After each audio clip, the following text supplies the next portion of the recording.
Hi, this is Russ Benson. I am a Liverpool supporter, and you're listening to Drunkard United Football Show. You all need Jesus. Arnie needs fucking Jesus. Verts needs Jesus. Yeah. Van Dijk needs Jesus. Van Dijk needs help. Yeah, no shit. His defending style, perhaps for younger men, no? Yes, much like Bourbon Street. Yeah, no shit. It's a young man's game. That is very much a young man's game, except for Big Bobby the Plug. Let's start the show. Born in the land of Bowie, Maryland. Bred to be a fan of fucking Everton. Punch you in the eye and drink your rye. Sam Houston. Sam Houston? Arsenal fans have another Sam. AKA the fucking Gooner Graham. Snub of Malört. Looks great in shorts. Sam Grammy. Sam Graham. Fucking United!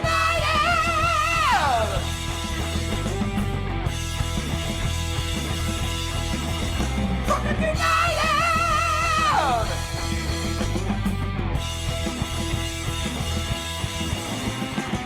Hello and welcome to the DU Football Show, a completely biased recap of the English Premier League as told by two common American schmucks. I am your host, Sam Houston, and across the way from me, a man who needs to learn how to book flights on the fly better, my co-host, Mr. Samuel Graham. How you doing over there, buddy? Doing all right. Could use some more Patreon people, please. I got a little too excited with Abby. I ended up spilling beer all over my notes there because Abby was headbanging a little too hard there, you know? Right. And, of course, on the ones and twos, playing hurt, recognizing that sometimes you just got to hang it up when you get up there in age. Our producer, Mel. Son of a bitch. You say mean shit and be mean to me all the time. You know what? You deserve to have it thrown right back at you, Miss never Thing. reach for your coffee ever again. But please don't. Please don't. But if you did. What does that even mean? We're recording at the DU Public House just outside the nation's capital. You can check us out wherever you get your podcasts. And, of course, streaming live every single Monday night. Should you want to talk with us, there is many ways that you can. You need to watch it Monday night just Mr. Graham? to see the look on his face. Mr. It's Graham? just ridiculous. Tell the good people how they can get in touch. It's at DU Football Show on all the social medias. And dufootballshow@gmail.com to get in touch via email. Good. Have you had a little talk with Ray about change name yet? No. You need to work on your pep talk. Yeah, I'm going to quickly just make sure he is where I think he is. And I'm going to let you know that I don't think he needs me to worry about it. Okay. Well, he should. You're just going to be like, fine, call yourself change name for as long as you like. I don't care give a what shit if he keeps winning. If he keeps winning. Okay. Well, we'll find that out in... It's up to fourth. I was going to say we'll find that out in injury time, but then you go ahead and bulldoze over because why tell people for free when they could help support the show, Sam? I told them one thing. There's 13 other people to worry about where they are. Uh-huh. There's six other games. They don't even know who he played. It's called... Sam and myself both work in the wine and spirit industry and both have a deep, passionate love for all things distilled spirits. So does the red-blooded Americans. We vow to have a drink in our hand throughout this show and every single show. Mr. Graham, what are we drinking tonight? It's called a teaser, Sam. Yeah, okay. Westward, again. Westward whiskey. When I give a teaser, Graham, I like to use eye contact. American single malt. Bang, bang, bang. Unenthusiastically. This is their Bottle and Bond. A whiskey of the elements, distinct and full of flavor, born of our unique culture, climate, and abundant resources. Bottle and Bond, obviously, it's 100 proof, which means 50% by volume if you can't divide that by 2. Mm-hmm. And this was one of the Whiskey Club things that they did, right? Mm-hmm. So never released on actual retail shelves. Right. It's a online thing. You are committed to buying 3 bottles a year. It could be 3 of one. It could be 3 separate releases. They normally do 4 to 6 releases a year. Nice. And this was the Bottle and Bond they did. You notice it's the white label. Mm-hmm. Most of theirs were kind of like a gray, but because it was Bottle and Bond, they very specifically wanted to give that bourbon Bottle and Bond look to it. Mm-hmm. Yeah, it's actually quite good as well. It's fucking stellar. But it does have Scotch chewiness to it. Oh yeah. So you get all the grain of a single malt, but it's delicious. It's quite good, to be fair. Yeah, it's Sold out. It did so well with their whiskey club. That's one of their few that is completely 100% sold out. If I was them, I would do another round and release it again. There's like a little orange peel on it too. That I really enjoy. It is just really well made fucking whiskey. Straightforward, very easy, and like I said, you can't get your hands on it because it's fucking sold out. Doesn't exist anymore. Yeah. But they do have their whiskey club. If you're allowed to have orders mailed to your state, then you are legally allowed to join it, which is it's very cool. They do a lot of fun stuff. They have all different types of crazy wood finishes and things like that. And yeah, very, very cool. While a former employee, I have no ill will or ill feelings about him, and hence why we drink this one tonight, because it's a really fucking good whiskey. Yeah, why not? Absolutely. All right, what else do we need to do, Mr. Graham? Always remember to drink responsibly. Very good. Very good. Let's get into it. Two of the title contenders lost, which leaves us asking, have they been figured out? And could this be Arsenal's year? Brentford 3, Liverpool 2, Aston Villa 1, Manchester City 0. First off, we've been top of the table for 2 weeks, so calling them contenders is it's a bit rich. Yeah. Okay. Heard. Another conquering of a giant at home for the Bees. Mm-hmm. And apparently we've talked about long throw-ins becoming sexy. They were doing it before everybody else. They lead the league over the last 2 years of goals off of long throw-ins. Long throws specifically. Yeah. It's just another extension of the general set piece being so important, right? Across the board, you're seeing that this season. Well, but big time. But, that was Arsenal's fashionable thing last season, right? Right. We scored so many from, and have already this year have the most goals from set pieces. Right. Specifically boiling down to long throws, that's Brentford. Also find it very funny that Liverpool tried at least 3 long throws in the game and then slighted them for it after the game. Yeah, exactly. It's a little ridiculous. Is it me, or are we starting to get a lot of this out of Arne? Felt it was windy like crazy. People love when I talk about the wind, but it was windy and it's not good for football. And so we had really to work hard. We're starting to hear a lot of excuses out of Arne. I'm not sure that he's really making an excuse. The reason I say that is because he's Dutch. Yeah, just the Dutch. He's very blunt, very literal people, very. Not abrasive, but just honest to a fault almost. Right. And so you heard him last weekend, right? With these teams don't like to play football. Then they win 5-1 in the Champions League. Absolute blowout, annihilation against, I think it was Eintracht Frankfurt. Yeah. Or Leverkusen, maybe. Somebody it was like Frankfurt. that. It was Frankfurt. Whoever it was. And he goes, yeah, well, this team tries to play. So we like that. That opens the game up and allows us to exploit those spaces. And it's like, yeah, but that's teams are supposed to try to take away your space. You're better than most teams. Right. So I think it's just him being honest. Right. Rather than he's complaining like Jurgen was. Right. Fair. Do you see what I'm saying? Yeah, I get you on that one. But Brentford, they hurried Liverpool at every opportunity. Liverpool were fairly uncharacteristically sloppy in midfield, which is their strongest component. Gave a few balls away that allowed Brentford to break quickly. But it took 3.5 minutes for Brentford to get on the board. And at that point, Liverpool's chasing a game. Brentford don't have a reason to push forward. Right. And still go on to go 3-1 up eventually. Well, the good news there, Graham, is fear not, the fourth official was going to make sure Liverpool got all of the fucking time they needed. There's nothing happened. And there was 7 minutes or some shit. Well, in the first half, there was 5 minutes added, and it was in the 7th minute that they finally scored the goal. And it wasn't like there was a bunch of stalling going on. And it was it just kind of seemed like, okay, Brentford cleared the ball. We're going to get Liverpool one more. Brentford cleared the ball. We're going to give Liverpool one. You know what? Brentford cleared it to about, 10 yards shy of midfield. It didn't go over midfield. So we're going to give them one more shot. Yeah. And then it was like finally a goal. And then you're like, what the fuck? Right. But that first thing, Ira got the flick on from the long throw. You got Ouattara reacted well to get ball past Mamardashvili, who, to be fair to him, was on his way over. Yeah. And had it not been for Ouattara's astute instincts, could have been cleared by the defender or Mamardashvili getting to the ball. Yeah, of course. To be honest, so it was very well done from Ouattara.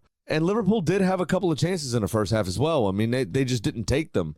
And Kelleher was excellent. Yeah. You know, he did have a fair few saves in this game. But then, you know, they're pushing for this equalizer, and they leave themselves well open. And Kevin Schade, who's not short of pace by any means, against Van Dijk, who has no pace left, it seems, Right.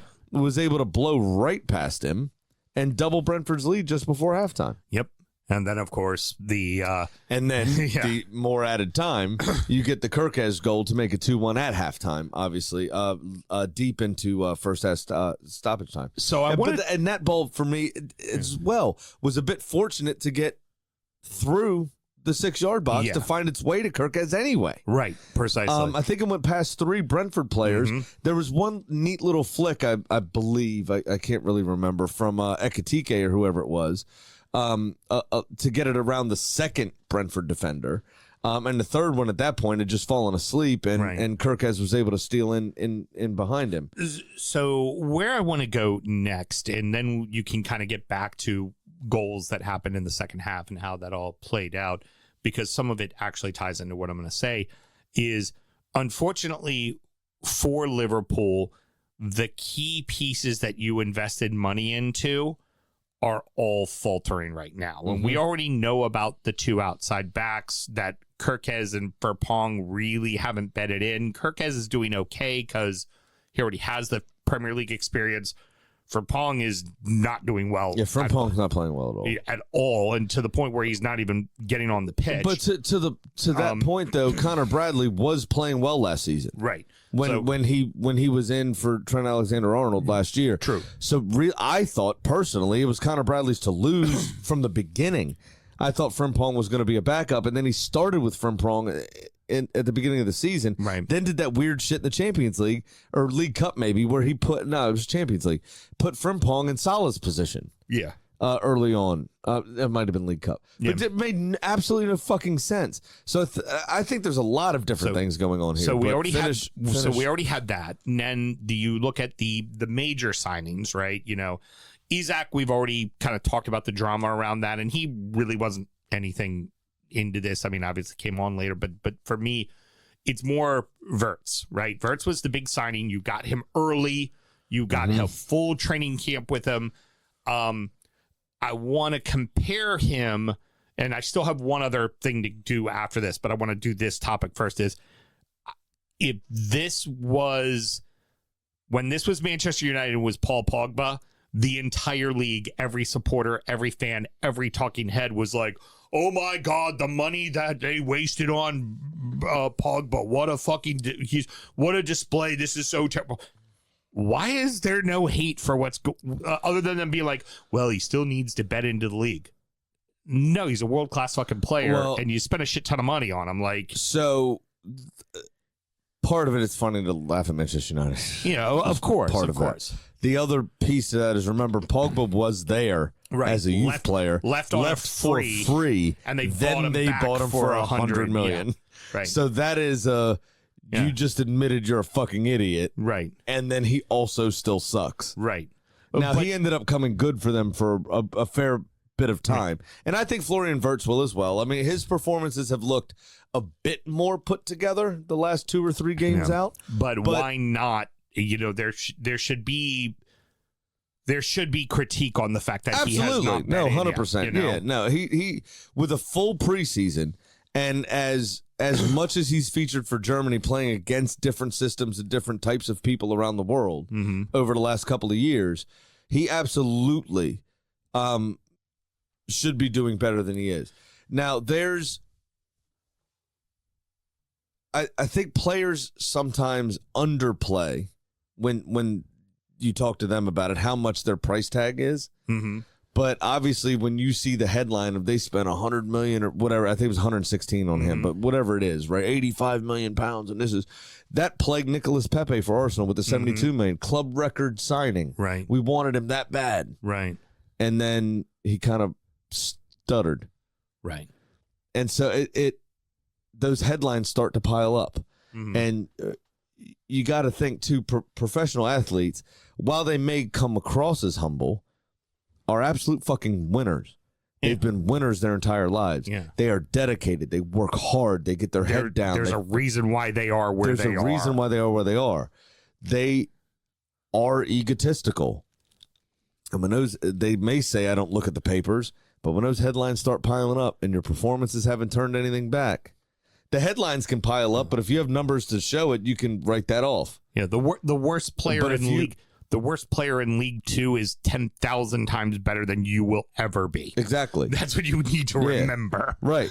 So it's one of those where I think there's a few things going on, right? You know, the drama surrounding Isak's transfer, and who knows that Liverpool had a good core squad and people that have been there for a while. And I'm about to get to those two as well, but please finish your thought there. It's just anytime you add some of what could be, and I don't know this to be true, but anytime you add a bunch of players at once, and some, you know, maybe some players feel slighted, like he doesn't deserve that much money. What we spend that on him for? Maybe they had previous experience with him, or you know, something like that.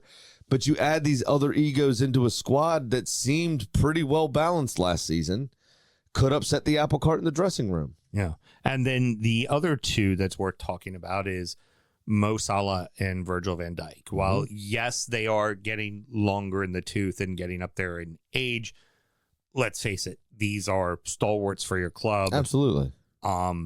You really can't let them walk away, right? No, absolutely. Not of the seasons they had. You have to, especially they have now delivered you 2 Premier League trophies in what was over 4 or 5 years, right? Like you kind of need to make sure they're done right. 100%. You know?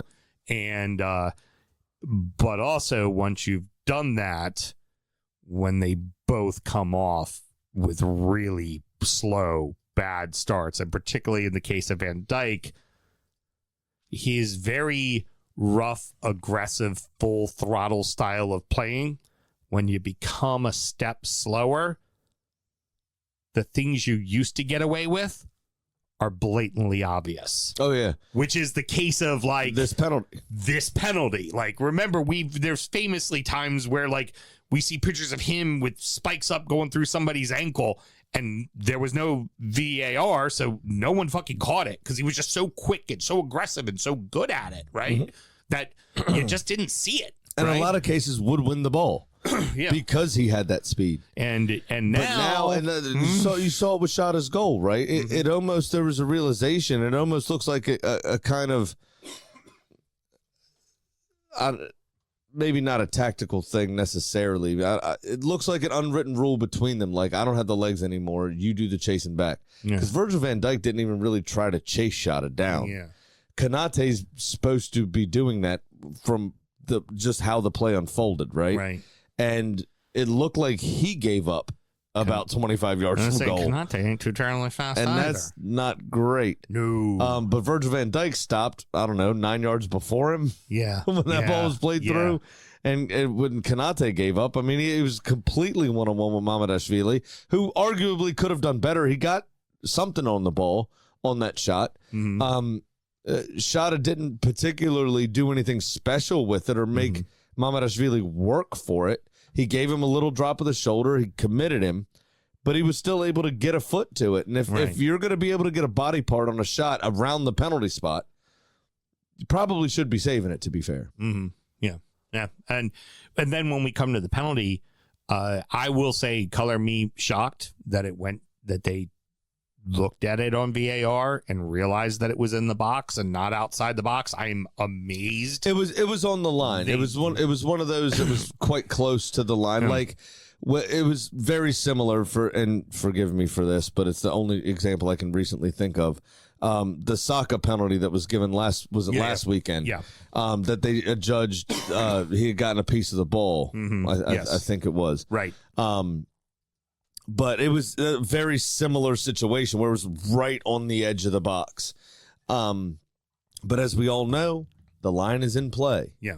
The ball must be over the entirety of the goal line because the line is part of the field. Yeah. The ball needs to be completely over the sideline or the end line or whatever. Yeah. Right? If, and then conversely with that, the line starts at the beginning of the line for the box. Yeah. And it ends at the end line. Needed to be out, and it wasn't. And it wasn't. Again, color me shocked. I'm amazed that they took it to VAR. Normally, we've seen it happen before where that they go, oh yeah, we looked at it. It's outside the box. That like real quick check, like nothing to see here. You look, you lose, move on. Yeah. But they get the penalty. They go up 3-1, and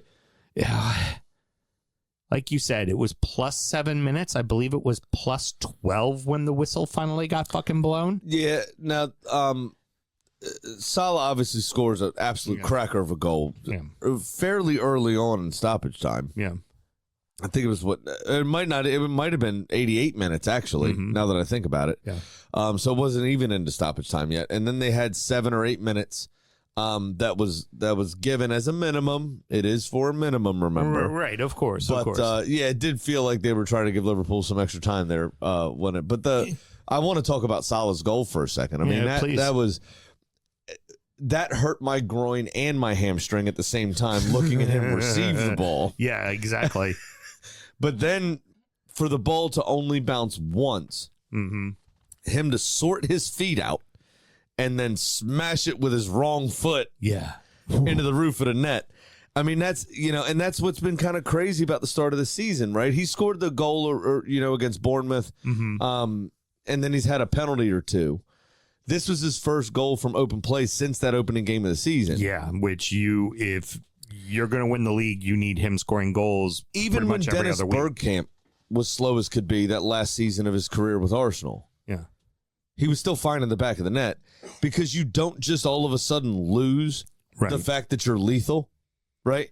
You don't just all of a sudden lose the ability to play fucking football. Yeah. Now, Van Dijk is in a situation where as a defender, if you lose a yard of pace, you can't teach speed. Right. And if somebody's faster than you, you are at a distinct disadvantage from the beginning. And it's always strikers and wingers tend to have speed as their kind of ability. And typically defenders have their physicality, which contradicts that speed. And when you start to lose your step, like I said, it's suddenly those fouls become very noticeable. Absolutely. When you're just a hair 100%. behind, people notice it more. But Salah got himself into positions where he should have scored earlier in the game. Oh, absolutely. There was one he cut in from the left. He was about 22 yards out, maybe. And that's at least working the goalkeeper last season, minimum. If not, in the back of the net or hitting the post and beat the goalkeeper, right? This game, he shot it into fucking row Z. Yeah, precisely. Right? It's so you don't just all of a sudden lose that, which makes me think that there's other things at play. Oh, yeah. Like I said earlier, there's egos that came in, right? With all this, we have to have Isak after we signed Ekitike. How happy could Ekitike be that they just dropped another 100-odd million on this fucking guy? You just signed me for 60 or whatever it was. Right. I thought I was the fucking guy. Yeah. I thought I was the one.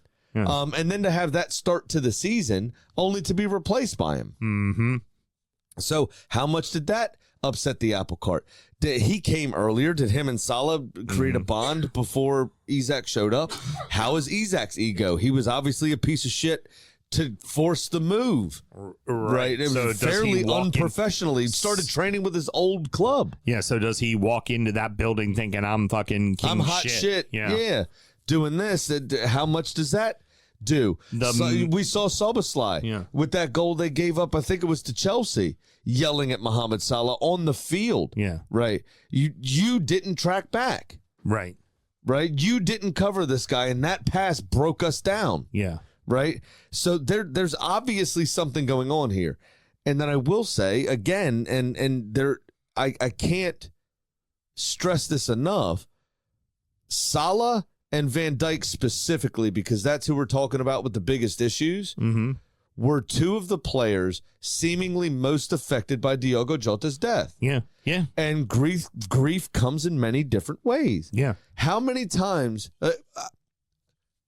when I played for PG Community College, my center back partner and good friend at the time off the pitch, Frank, passed away.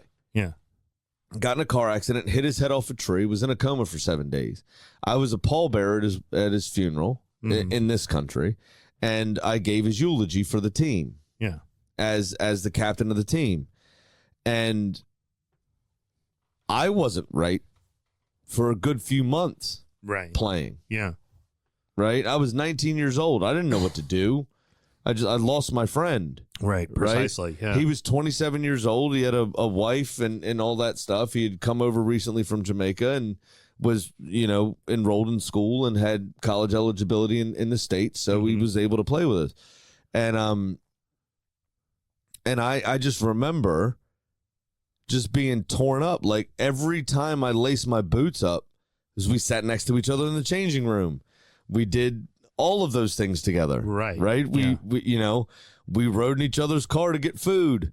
Immediately, after the last class before training started, we would go to Bojangles fucking every day. Right. They took me to a couple Caribbean spots that they frequented, little hole in the wall places don't even show up on Google. And it was fucking excellent. It was a lot of the places the Africans took us to too. Oh yeah.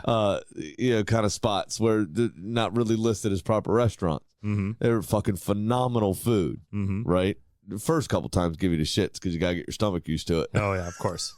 But it was all right, flavor was there. And I remember the first few times that I laced my boots up, I was like, I don't want to do this. I don't want to be here. I want him here. Right. Like, it sucks. Yeah. And my performances waned for a bit. Right. Until I figured out how to do it for him. Right. Rather than be sad he wasn't part of it. Right.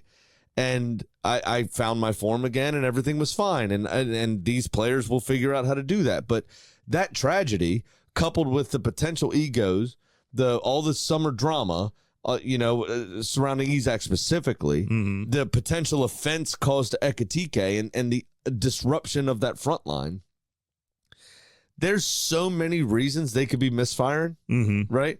Van Dijk just looks like he's just old. But couple that with the loss of your friend and I don't really want to be here. And then Konate, he looks like he forgot how to play football, to be fair. True. It's just, it's like there's so many things attacking this Liverpool squad. We talk about it in our business, right? Yeah. You got weed being legal. You got grocery prices through the roof. You got, now gas prices recently have come down a little, but they are still fairly high in some places. You have all the furloughs, which our areas never really experienced. Oh, right, of right? course, Because, there are all these government contractors we have around here. You have all these things. 2%, 2%, 2%, 2% of our business is down as liquor salesmen. All of a sudden, you find yourself fucking 12% down. You're like, what the fuck happened? Yeah. It's death by 1,000 paper cuts. Exactly. And that could be what's happening to this Liverpool squad. Well, is death by 1,000 paper cuts. We wonder if they're going to be able to get it back together, and it's not going to be any easier because next they host Villa, and Villa is seemingly getting it right. And I gotta say, I don't think Welcome to the conversation. Anybody's surprised. I don't think anybody's surprised Villa was able to beat City at home. We're just surprised They've done on it who before. scored. They've done it for real. before. That was a brilliant strike, by the way.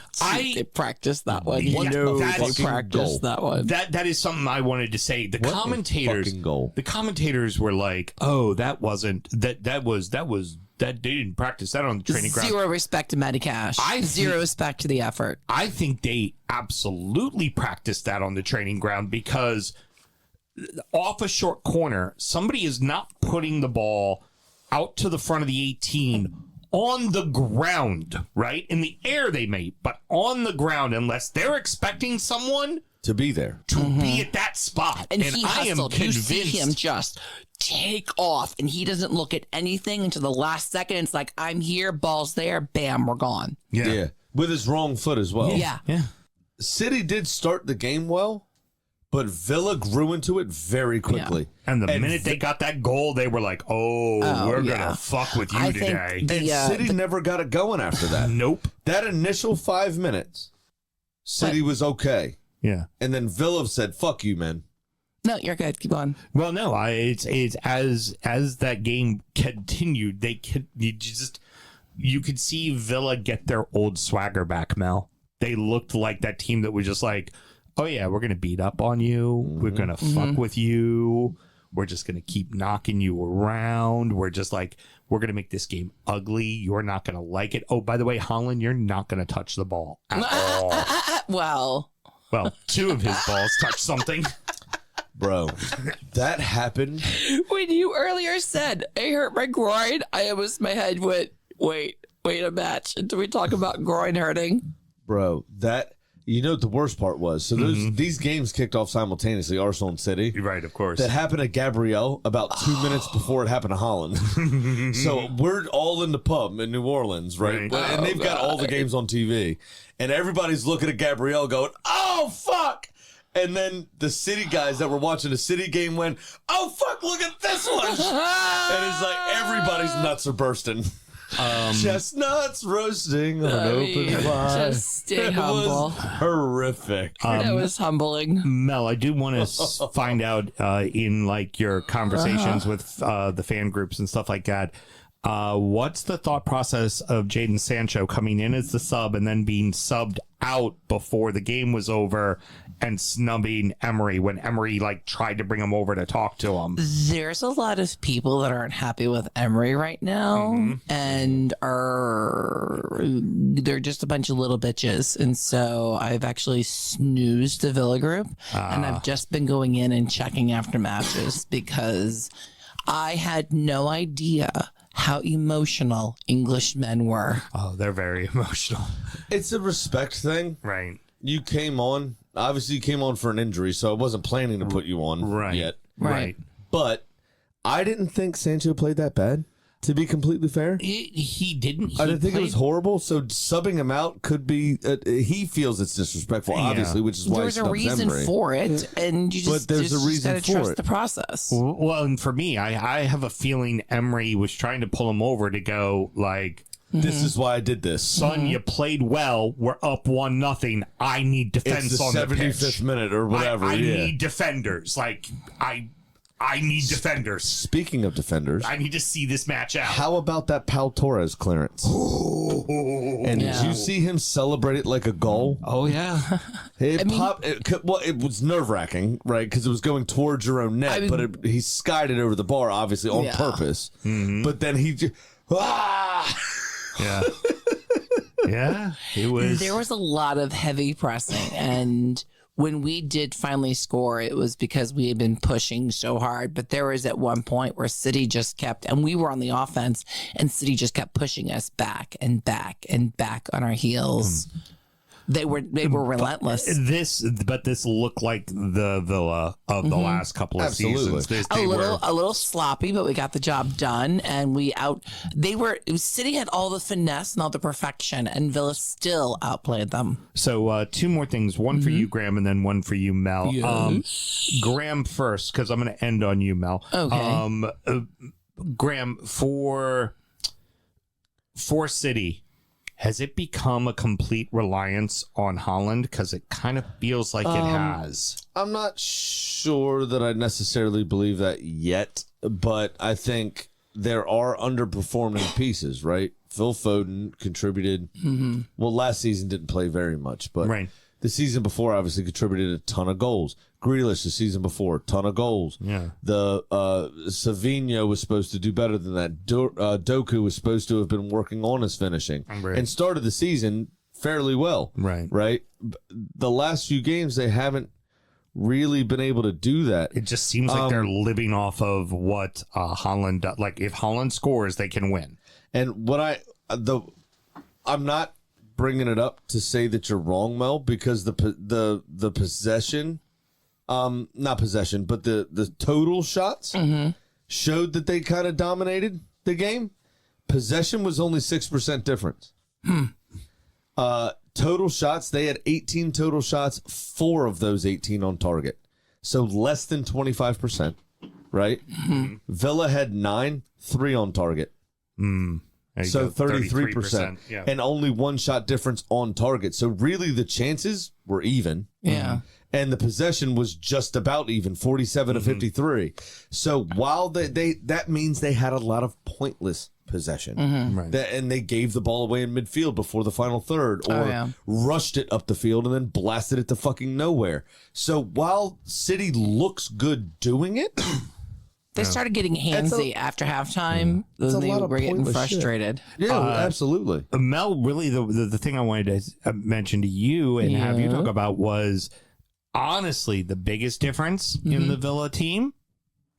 Kamara and Onana on the pitch together finally. Yeah. Both of them healthy. That's huge. Yeah. That's huge. Why, That is huge. Why could City not really can make anything happen? It was cute. It was two. cute watching Onana and Holland together.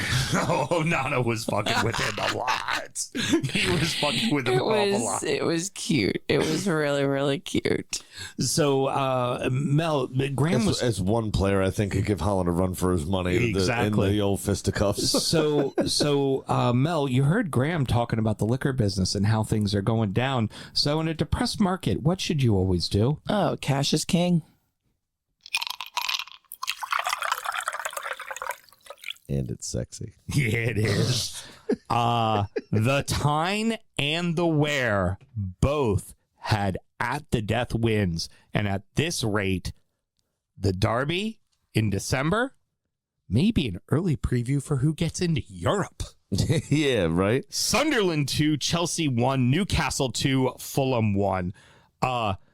Black Cats come back from being down early at Stamford Bridge. Holy fuck, Sunderland. Listen, Sunderland had the first chance within 90 seconds, which kind of showed their intent for the game, right? We're here to fucking play. We ain't scared. But it was Chelsea that got the goal, right? It was Yeah. Garnacho scored with 13 minutes in or whatever it was, 14 minutes in, something like that, around there.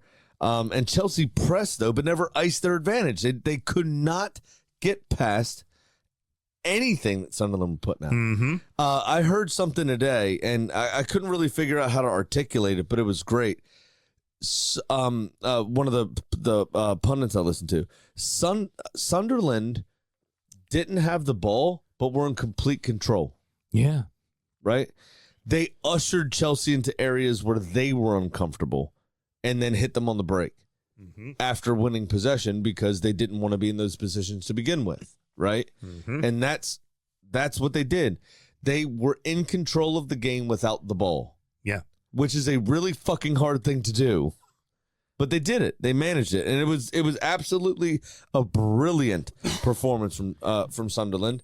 And they trusted their players. Here's one thing I have to say is with Reggie Debris, the head coach, when the subs make the impact and ultimately be why you win a game, right? Because it was a sub to a sub for that pass, for the goal to the win, right? The build up all the way with the ball down the field, the hold up play, the pass, all of that. That is sub to sub.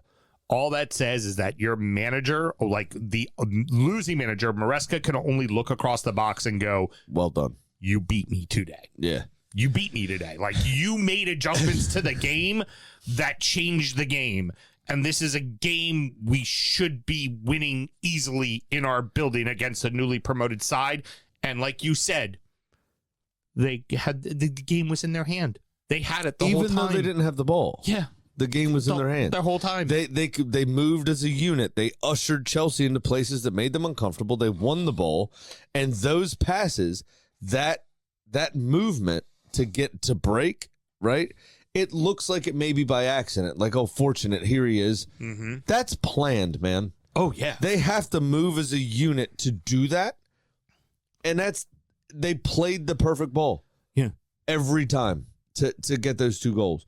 The other thing that's funny, you won say a that ball and went into transition, it was perfect every time. Midfielders were exactly where they needed to be. it reminds me of the time Mike Dean celebrated playing advantage in Arsenal Tottenham and the player scoring from the advantage he played. When you say, like, you know, obviously there's players, you know, Guimaraes, who we're going to talk about coming up here shortly, you know, just takes the game by the scruff of the neck and does what he does, or, you know, whatever. And there's a moment of brilliance or a very exciting thing that happens. But you hear, that when a coach changes a game, right? Mm-hmm. And that happens, and you're like, oh man, you know, blah blah blah. I just like the outsiders getting involved. It just makes me think of that Dino celebrating that advantage is pretty funny. The roller coaster that is Chelsea. You beat fucking Liverpool, and then you lose at home to Sunderland. Yeah. But that happens. Hey, no red cards for once. That's first time in 6 games or something ridiculous. It just But that's what happens when you have this high turnover rate, right? Yeah. That's what happens when you have all these young players and you're rotating your squad, this, that, and the other. Yeah, there's no continuity with them. They all might know the system, but if you haven't played in 3 games, are you up to speed? Yeah. No. You know what I'm saying? Like, it's just that comes with how they do it. They're good enough to finish in 5th. Yeah. But they're not going to challenge for anything. Right. You know, they're built to win tournaments. Yeah. They look like a team that could be in Champions League again, and next year could win Champions League. But like you said, they're built to win tournaments. They're not built to win a 38-game season. They just aren't. And I think the coach is okay with how he manages this team, and I don't think the front office really fucking minds it all that much, to be quite honest with you. And not to be outdone, at the very same time, Newcastle goes and gets a late winner as well. It feels like while there were down times, because we'll get into Fulham in the second half in a moment, but I want to kind of talk Newcastle first. It feels like they're starting to figure out life without Isak.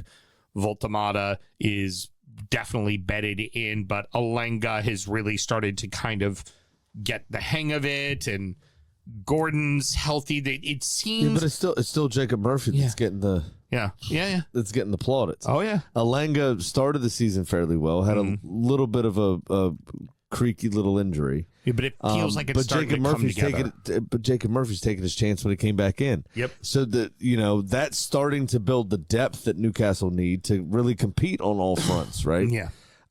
Because you then have, you know, him doing well, but then you have Alenga, and Alenga is a much scarier proposition on paper for an opposition, right?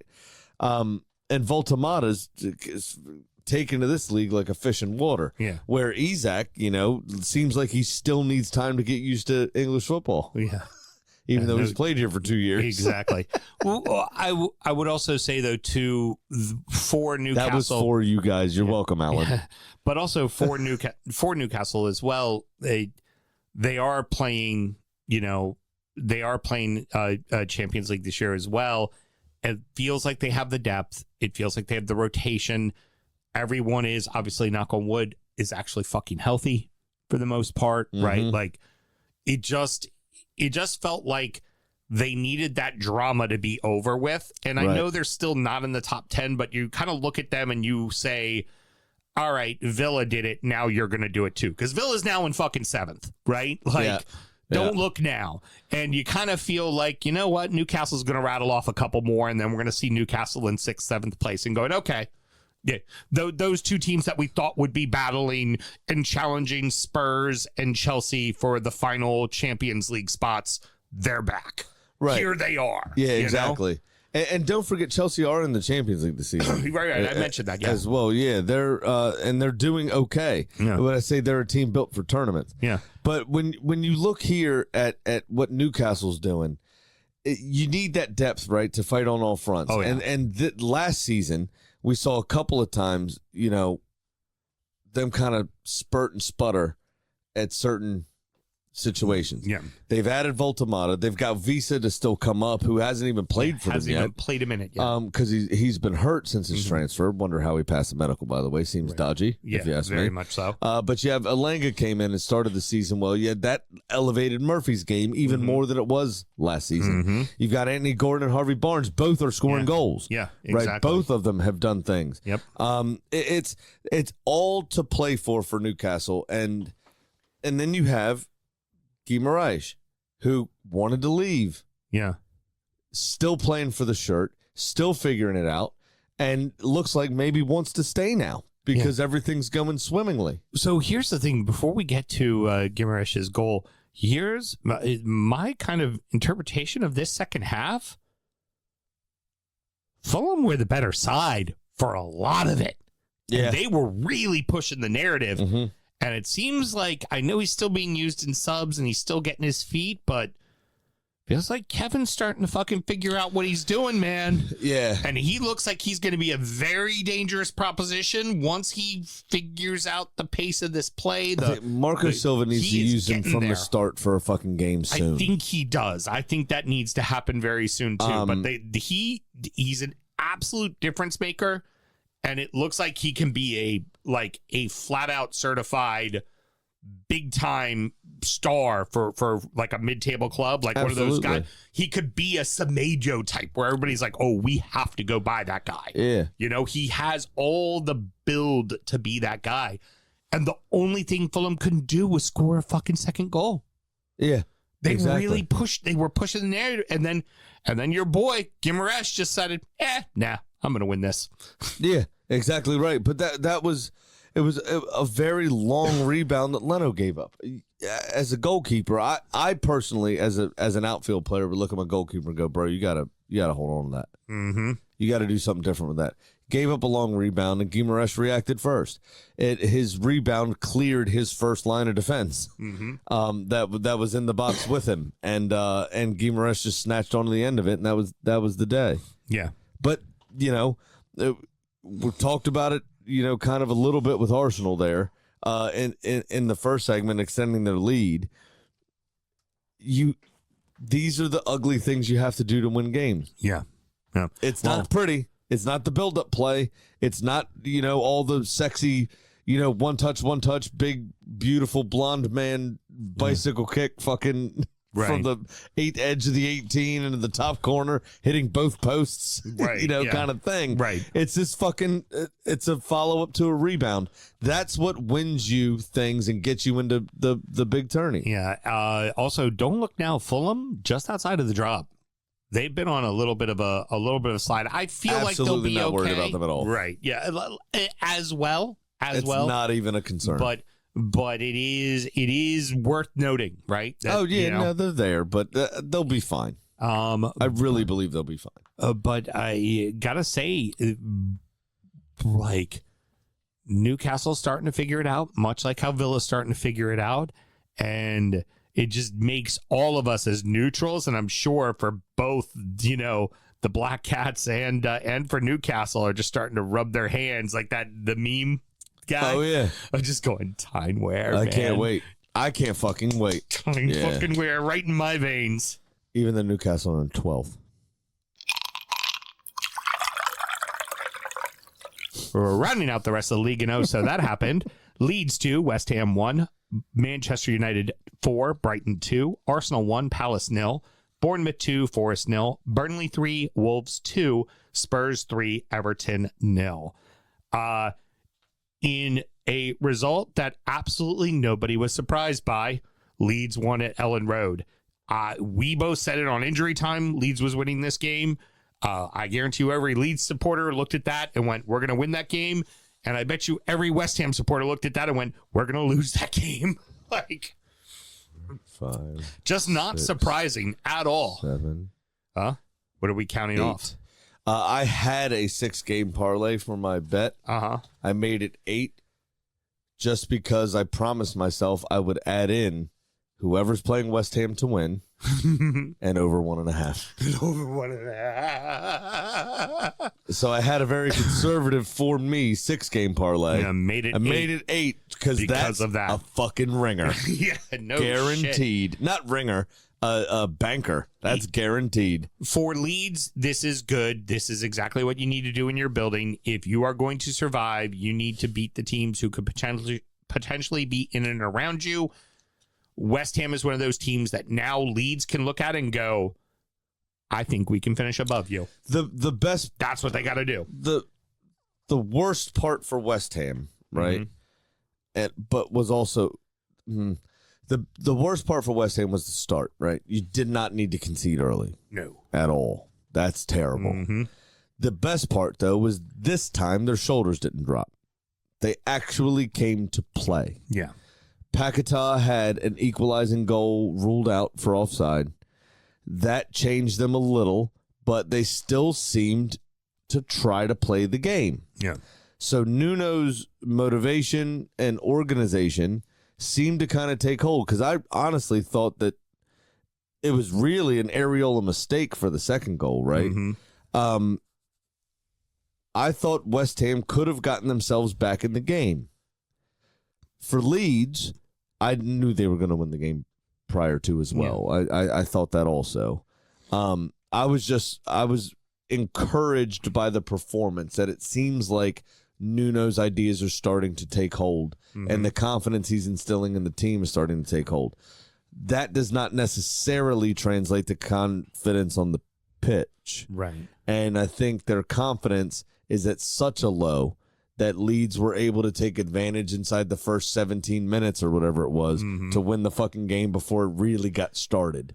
But you add in the deflation of the offside or whatever it was that ruled out Paquetá's goal. I was just happy for West Ham fans that their team didn't just throw in the towel, because Leeds' goalkeeper was still needed in the game. Right at the end, times. Too. Yeah, right at the end. A fair few times. Yeah. Which means that West Ham kept pushing. Yeah. Right? So at least they didn't quit this time, which they did last game. Last time out, they did quit. We saw them shoulders drop, and they fucked it off. Their fans quit. Everybody quit that one. Here they tried, and that's encouraging. Final question, we'll move on to the next match. Do we think Nuno's already in trouble? Nah. No? Okay. Nah. I don't. All right. United get 3 in a row. Now, here's my big question. Is it Amarin's system finally taking hold, or is it just the overall talent of the players just going, fuck it, we got to figure out a way to win some fucking games? With a front line of Bruno, Embuemo, Cunha, and Šeško, there is, around 240 million pounds of talent, probably a little more than that. Yeah. You should be able to fucking figure it out. Yeah. And they did, but they tried to bugger it up. Oh, yeah. They kept letting fucking Brighton right back into it, man. And when it comes to Brighton, the only thing that is consistent about Brighton right now is their fucking inconsistency. That's it. It's the only thing that's consistent. But again, about it's them. like Chelsea. That's what's going to happen when you rotate these players in and you have all these young guys and do this, that. They're very talented, but they could have an off day easily. Yeah. They could miss an assignment fairly easily because they haven't played in 3 games or, what have you. But obviously, Cunha got the game started with a very precise strike. His first goal for the club. That's huge. I think you're going to see him start scoring fairly frequently. Yeah, agreed. Now agreed. that has kind of the same thing that happened with Embuemo. He finally scored that first goal, week 3 or whatever it was. He's been scoring fairly consistently since then. Yeah. Except for against Grimsby. As a result of that confidence. You also have to add in the massive deflection Casemiro's strike took. Oh, yeah. And how deflating that can be. Oh, yeah. That can just completely take it out of your for sails. a team, especially when it doubles the lead. That's horrific. I can't think of anything worse, to be completely fair, unless somebody got a red immediately after that. Right. But this was kind of uncharacteristically very sloppy in midfield for Brighton. Mm-hmm. They gave the ball away a fucking boatload of times Yes, that turned they did. into direct chances. Yes, they so did. like Embuemo's winner, I turned around. I wrote here. I said, obviously the header from Castula started squeaky bum time, right? Yeah. But a good counter. Can it be a counterattack if you win the ball inside the half of your attacking half? Exactly. But it was a giveaway. Yeah. And it was still very quick. Boom, boom, balls in the back of the net. So technically, it kind of looked like a counterattack. But it would really. But you didn't make it beyond midfield. So I'm in your half. Right. I can't precisely. counterattack. I'm just attacking at this point. The final thought I had with Brighton was Good for Danny Welbeck to get a goal. Oh yeah. Is that your final thought? I mean, well, the thought was going to be how much longer is he going to be able to keep doing it? Right. Saving Brighton. Yeah. They're going to need another forward. It can't be him. It can't always be him. Like at some point, the tank's gonna run out of gas, man. Like all the credit to him. He's on my fantasy team. Keep scoring goals, mate. I love it. But little you getting like the Greek kids. They need to be get bet in quick, right? Very quick.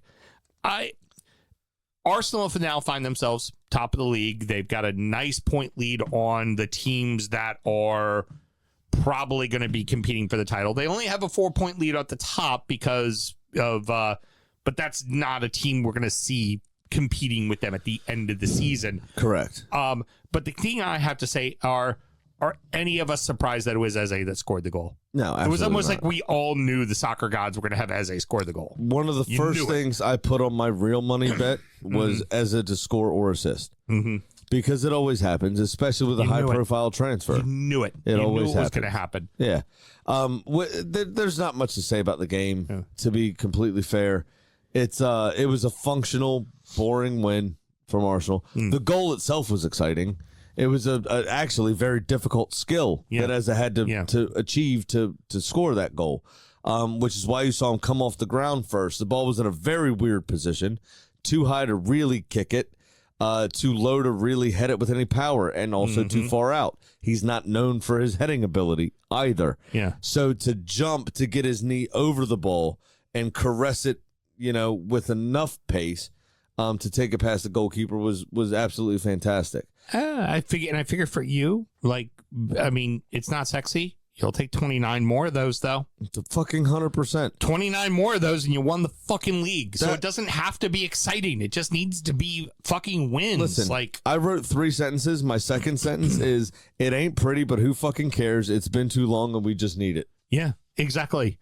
And thought I would say with Palace, and then please, with your thought, it really does look like Palace is starting to tire.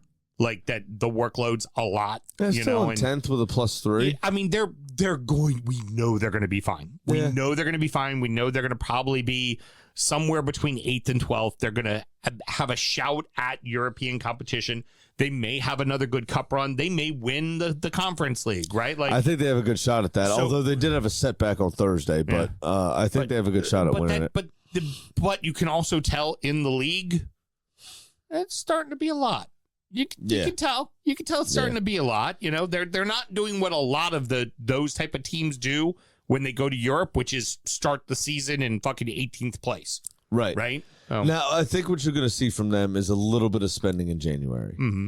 They're going to need some reinforcements because they're not very deep. No. And these players are being asked to play both competitions. Competitions, and it's starting to wear on them with all the travel, especially in the Conference League. You go to some far-flung fucking places. And with Mark Gaze said he's not coming. He's not re-signing with them. He won't. Correct. So He will leave. have to find another center back. Yeah. What I see here, and really this is the only talking point because the game itself was a bit boring, as I said, is you've got Arsenal in 22, Bournemouth, who, again, aren't really going to be competing at the end of the year. You're not really going to worry about on 18. Tottenham, all right, fine. We've got a 5-point lead on Tottenham. Sunderland, we're not worried about. They're going to wane at some point, I'm sure. Of course. You got a 6-point lead on City, a 6-point lead on Manchester United, and a 7-point lead on Liverpool. That's massive. And a 7-point lead on Villa. Yeah, that is fucking massive. That's huge. We still have Kai Havertz to come back from injury, Gabriel Jesus to come back from injury. You still have Nani Madueke to come back from injury and Martin Odegaard to come back from injury. We look prime for this to be our year. And without sounding like too much of a dickhead, Carly asked me on the plane after Rob's birthday weekend this weekend what I wanted to do for my 40th and where I wanted to go. My birthday is May 17th.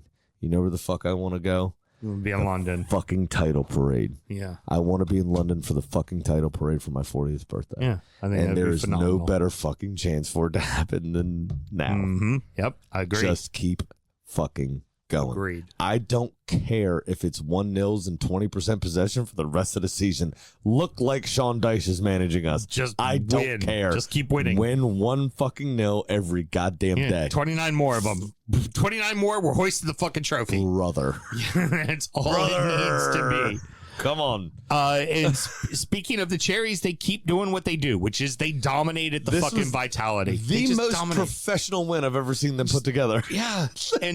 And this is no condemnation on Sean Dyche and what he is going to do for Forest. Listen, It's a hard fucking building to play in, and you're like, I'm going to read this to you verbatim. A pretty fun game to watch. Petrovic was excellent and needed to be, as Forest put together their best performance in, I don't know, about 47 days.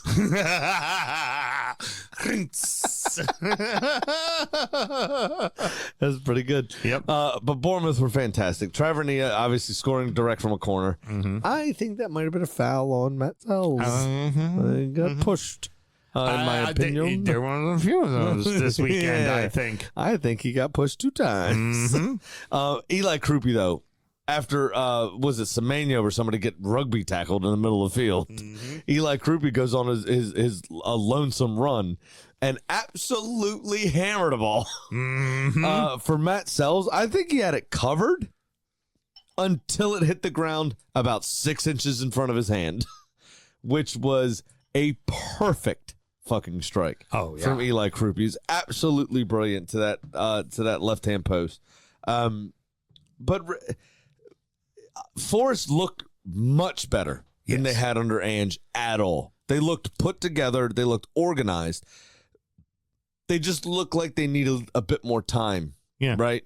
And But they're going to look very good against against United at the City Ground this weekend. They may lose the game, but they're going to look good. I think they're going to look like Bournemouth looked against them in the coming weeks. It'll be a professional job, nothing fancy. We're just going to get it done, right? And Bournemouth are already in that place because they have the continuity with their manager, right? You see, Ange said it was going to take 3 hours. They'll be doing my thing by Wednesday, right? Yeah. You actually see Forest now looking like they've taken on Sean Dyche's ideas 3 days after he took charge. Yeah. I don't know because it's promised. I don't know and because it's just didn't very show up. similar to what fucking Nuno did. Yeah, That's why it's going to work well. I feel way more encouraged by the performance, even though the result didn't go well. I see way more encouragement in Forest's performance.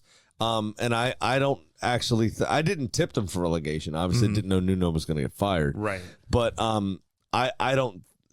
Obviously, we've been worried about that. Yeah. The last couple of weeks, I think they may find themselves escaping that trouble. Yeah, it's not going to be easy. Nah. Like I said, we're going to. They have good players there. This is probably the best overall squad he's ever worked with. Oh God, yes. This is better than any of the Everton squads he had. Certainly, Well, better yeah, because than any of the fucking Burnley what's his name, squads. Mashiri couldn't or wouldn't spend any money. Right, Both, precisely. really.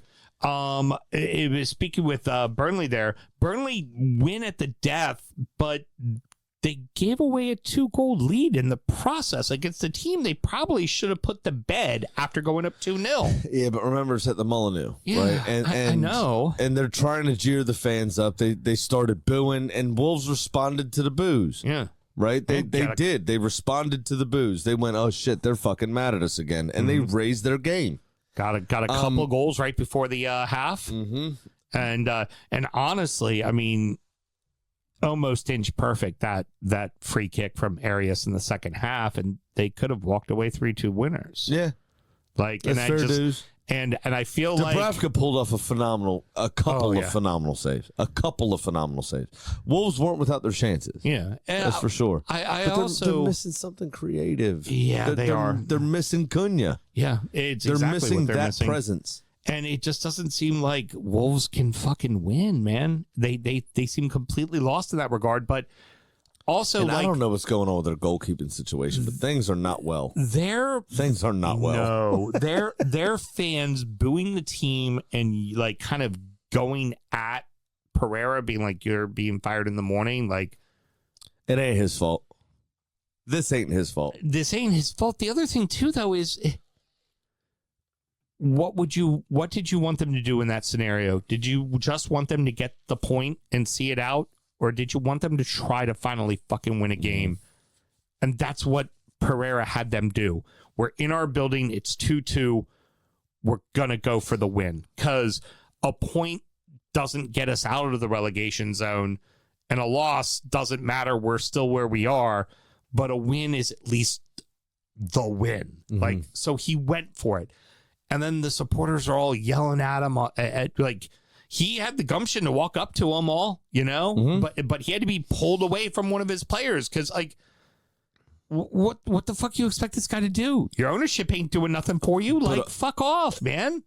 And they said you sold the team, so sell the club. Like they had held up that banner, or it was one of the chants or something. Yeah, but don't be giving it on Pereira. Pereira's trying to do everything. He's doing the best he can, and the performances are better over the last few weeks. They just can't get over the line.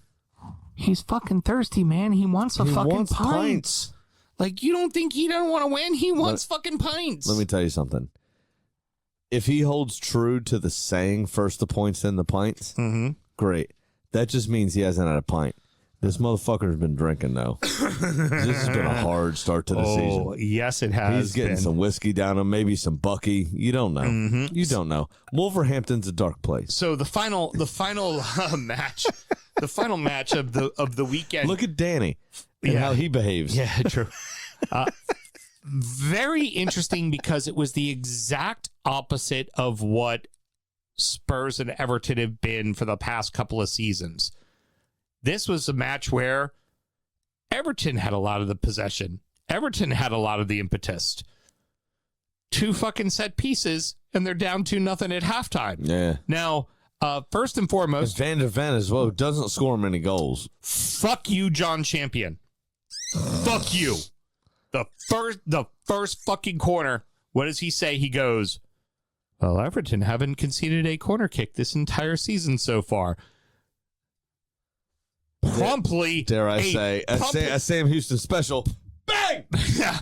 Promptly, the most beautiful corner ever taken with the most beautiful backhand to the middle hold on. with the most beautiful fucking finish ever. Besides Tavernier scoring directly from a corner, the second most beautiful corner ever taken. It was the most perfect. Like, when you think of how a corner kick should look, like, Cunha puts up a perfect ball long.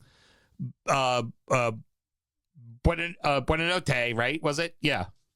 Not Buonanotte. No, he plays for Chelsea. Yeah. He wasn't on the field. Starts with a B. God, why am I forgetting his name? Sorry. Bentancur? Rodrigo Bentancur? Bentancur. Fucking perfect header right back in to Van der Sar. Perfect header in the back of Van der Ven. Van der Ven. Van der Sar was a Dutch goalkeeper who played for Manchester United. Yeah, You're I'm all over really the place. upset. I am. But it was perfect, right? Then it looked like Everton got it back, right? And I have zero issue with the call. You know what? I'm fine with it. Something I have said already a lot this season, and I think bears repeating. I'm fine if you're making that call. If you're making that call all the time. And we all know you won't and you don't. Well, we already saw it with Matt Sells and Tavernier's corner. Yeah. Right? In a game previous to this, that they didn't make a call for a goalkeeper clear out. And now you see it here, and then I'm sure you want to talk about the one on the other end of the field. So if and I understand the calls were different, right? So the call against Everton that ruled out the goal was offsides by interference, right?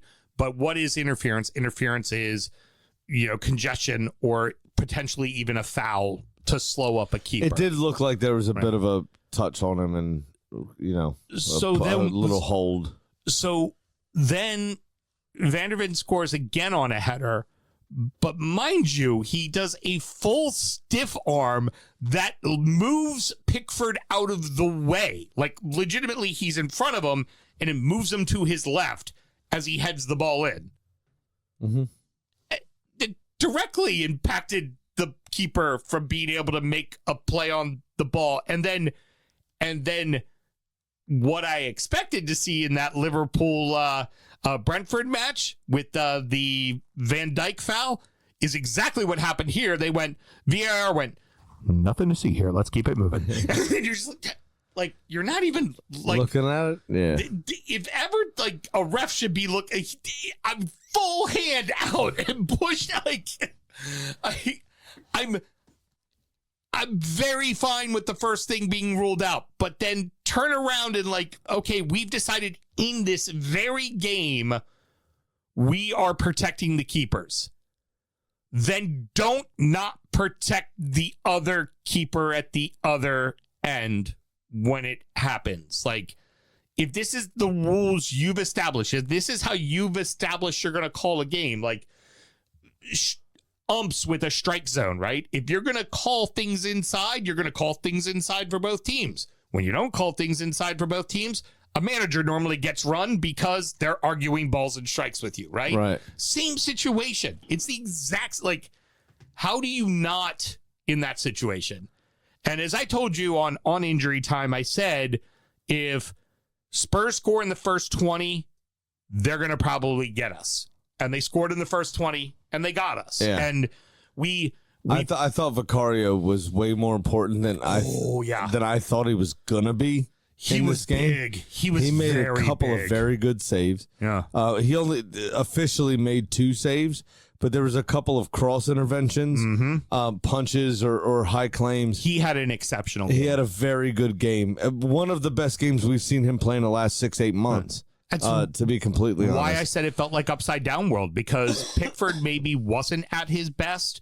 Everton got beat on 2 set pieces and yet controlled the bulk of play. So it was just this kind of like, this is how this game normally plays out, except for in reverse. It's reverse, yeah. Right? It's Spurs who have all the things. But that's where, like, right, you look at teams that have been in trouble over the last few seasons, and then when David Moyes came in again, I mean, last season, obviously, Everton went on a bit of a run, and the stadium has propped them up.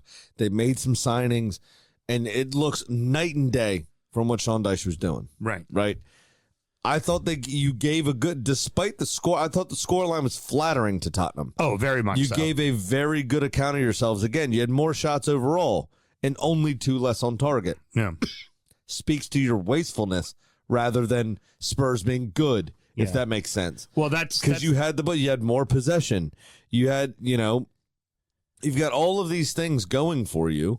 And you're sitting pretty really on 11 points. 1 win takes you up to 9th. Yeah. You're sitting at 14th right now on 11 points with a -3. 1 decent win, and you could be up to 9th place. Yeah, very true. For me, as obviously it's early days and all blah, blah, blah, blah, blah, which we have to say, of course. But I don't fear for you at all in any stretch of the imagination. And I really like what David Moyes is doing and what the squad's putting together. The key thing I do have to say about Everton is we need to complete our chances. We're not getting a lot of them, and when we get them, we need to take advantage of them. And unfortunately, another couple of opportunities for Beto that he did not come through on. I think maybe we need to start thinking of some of these younger pieces that we picked up, like the Tyler Diblings and Charlie Alcarazes of the world, and they need to be brought into games sooner because they can impact a game. Dewsbury Hall is very good at holding the ball, but maybe he shouldn't always be the focal point of the person just behind Beto. Maybe somebody like a Charlie can really impact the game. Maybe you push Jack in for a little while. You put Njai on his proper left-hand side, and you put Charlie on the right or Dibbling on the right. And kind of like Jack going through the middle kind of makes teams have to pay attention to him. That's what he did for Villa. Yeah, right now, teams know our bit. They know our two wings are really fucking good. You know, so they just kind of clog up the middle and make us go down the sideline and don't give us everything we want. Since it is the final week of October, I've decided going to do a little white girl mistakes. The pumpkin spice Malört, as it's almost done. So worth every fucking penny we spent on it. Here we go. Just fuck you, John Champion. He's just trying to do his job, listing stats and shit. Sure money. Fuck. Down 800, Michelle. Missed again. Yeah. This time was a combination of a few things, not just one leg falling short. But I'm going to let you go first, per usual, and tell the good people about your stuff. Goddamn, John Arias, if you could just have made that fucker go in. John Arias? The free kick. Oh, yeah. For Wolves. Yes. He puts that free kick in. I think they probably win that game 3-2. And I hit 2 in a row. But unfortunate except for you. I did not, because the easiest part of my bet was Leeds beating West Ham. We all knew that one was happening. But I am now down $337. Big Sam's Lock of the Week. 14.28514% of the time. It works 100% of the time. Still not a good return. And better than your 0 for the last 3 straight years. 2.5. 2.5. All right. This week, I'm actually taking all 3 current bottom sides to lose. I'm taking Forest, West Ham, and Wolves to all lose to Manchester United, Newcastle, and Fulham for plus 533. Okay. That's pretty interesting. Yeah. I've got a good one for you. Go for it. I think. Yeah. So 9-way parlay. 8. As I said, I'm down $800, so I figured I'd honor that with an 8-way parlay. The last 2 legs are the absolute bankers. Oh, yeah. That's the only part it'll be bankers. So I've got Arsenal Not good gambling. to win versus Burnley and over 1.5 in the game. Okay. I'll give Even you though that we're one. at Burnley, I think it'll be fine. Yeah. United to beat Forest. They seem to have figured it out. Forest look better, but I think United's going to have their number here. Part of my bet that I took. Brighton over Leeds. They're going to respond. They scored a couple of goals, but they're going to respond. Yeah, it's in Brighton's building. Yeah, I think As this is well. going to be a tough proposition for Leeds. Fulham to right the ship against Wolves because Wolves are so bad. That's what I picked. Yeah. And then over 1.5 in Palace versus Brentford. No winner. Just over. 2 goals or more will be scored. Yeah, both teams will score. Yeah. And then Newcastle to beat West Ham over 1.5 in that game. Which That's also fucking obvious. So you and I both picked all 3 of the bottom teams to lose. Now check this out. Plus 2.426. Okay, let's see if it happens. Big odds with this one. And it mainly came because of Fulham beating Wolves. That was still a plus 200 or something. Yeah, on my 522 is had a mostly lot to that, do with it. Yeah, a lot of it to do with and then that. obviously the sheer number of things I put in, which Right. DraftKings tends to frown upon. No shit. All right, that's going to wrap it up, boys and girls. Mr. Graham, any parting words? Yeah, I do have parting words. They're very sad parting words. While I was in New Orleans, I became aware, all of you know, I've been no secret about it. I became aware, I don't even know that I told you this yet. I became aware that my godfather, my uncle that had bladder cancer, passed away on Saturday afternoon, about 1 p.m. And that leaves just one uncle left on that side of the family, and then me, as my direct lineages. I'm actually the alpha. What do they call it? Patriarch. Yeah. No, I am the alpha too. Come on, let's be honest. Oh, he's your brother then. He's a cunt. Okay. No, we lost my Uncle Daniel on Saturday, and it was expected. It's very sad. We're all terribly disappointed and horrifically upset by it. But it was expected, and I just want to take this opportunity to say rest in peace to me uncle. So, Very good. That's it. I'm sure there were cunts that we didn't get to. We'll be talking about some massive cunts in the EFL show here coming up. Fair enough. So listen to that. Yeah, we'll have it there for you. But rest in peace, Uncle Daniel. I love you. Very good. Now, next up is, like I said, DU does EFL. And we also just hit 10 years from your dad. Yeah, I know. It's been a week. Yeah, I imagine but so. I had a blast in New Orleans with my best friend. Yeah. Oh.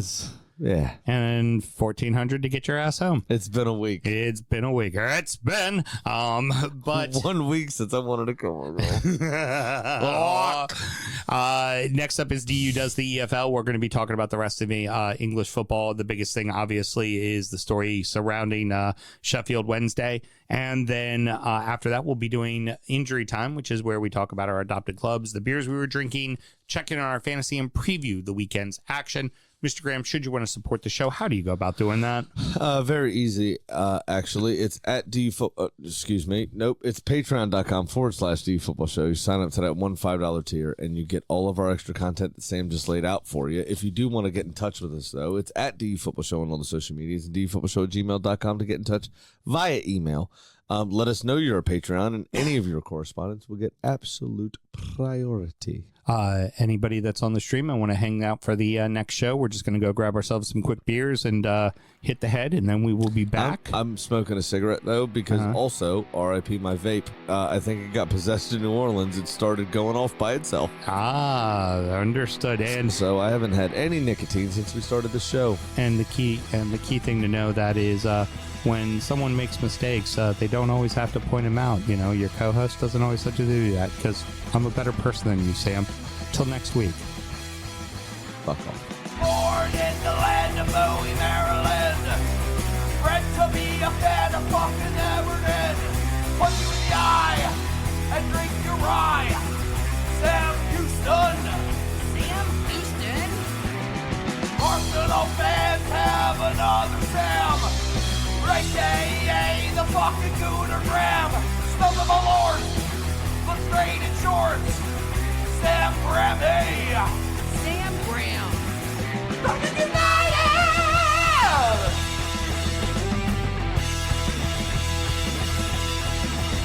Fucking United!